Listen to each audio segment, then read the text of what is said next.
Welcome to Term 4. Within Semester 1, students would have learned to blend and segment large sound units or syllable units. This then extended into progressing to phonemic awareness, that students could focus on small sound units and also start to map that knowledge of phonemes to alphabet symbols. Within Term 3, students then stepped up to the next level in phonological awareness, processing the onset and rhyme and blending those units together while extending alphabet knowledge. In Term 4, the end of the school year, we're just going to finish that off and get students very close to decoding. They progress from blending 2 sound units to 3 sound units, which puts them in a great position for decoding, as well as that students further extend their alphabet knowledge. In terms of the alphabet, here's our ambitious, but it's achievable for our Tier 1 students to finish an early childhood year with a large bank of alphabet sounds, whether that's 18 sounds, 20 sounds, 21 sounds, but that the majority of those alphabet sounds are known and known quite well.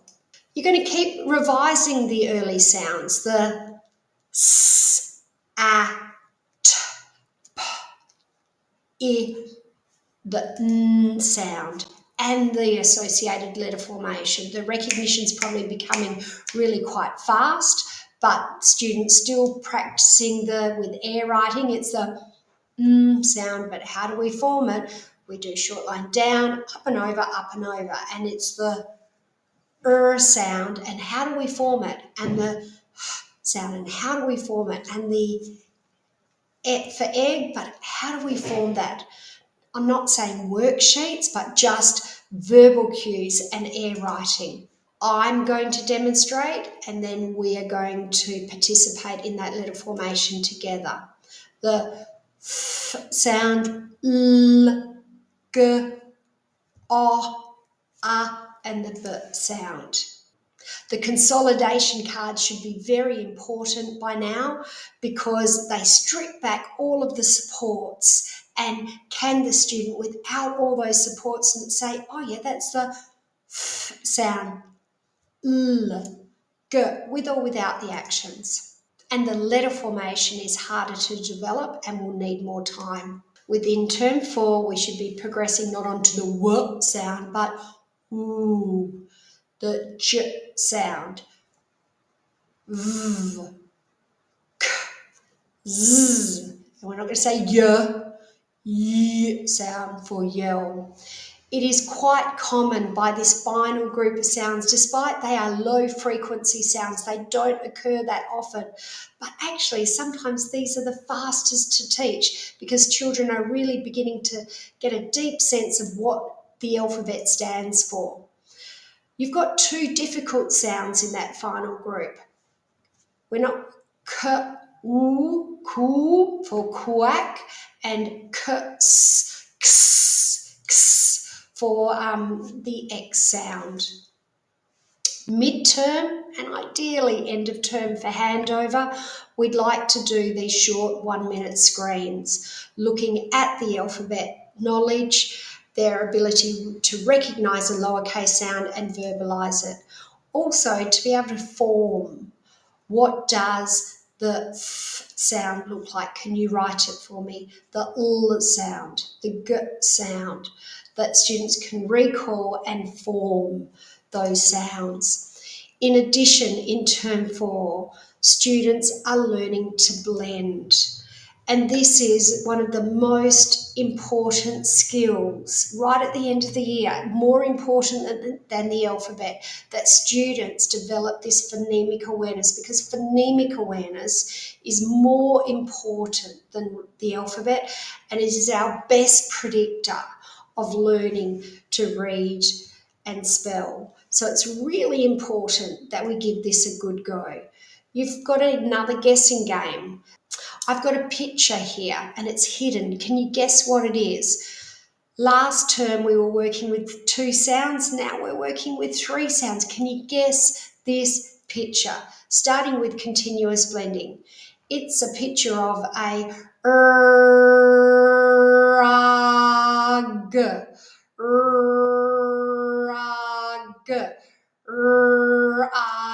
and over time you want to drop down to discontinuous blending. What's the picture? When you flip over and say, oh yes, it is a rug, my turn. I'm going to sound it out. Rug.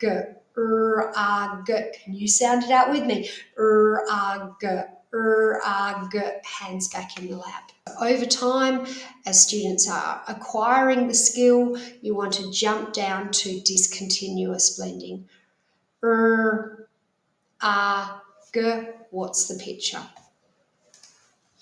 You also have CVC pictures cut up into pieces. Can you guess this picture? It's a t-a-p.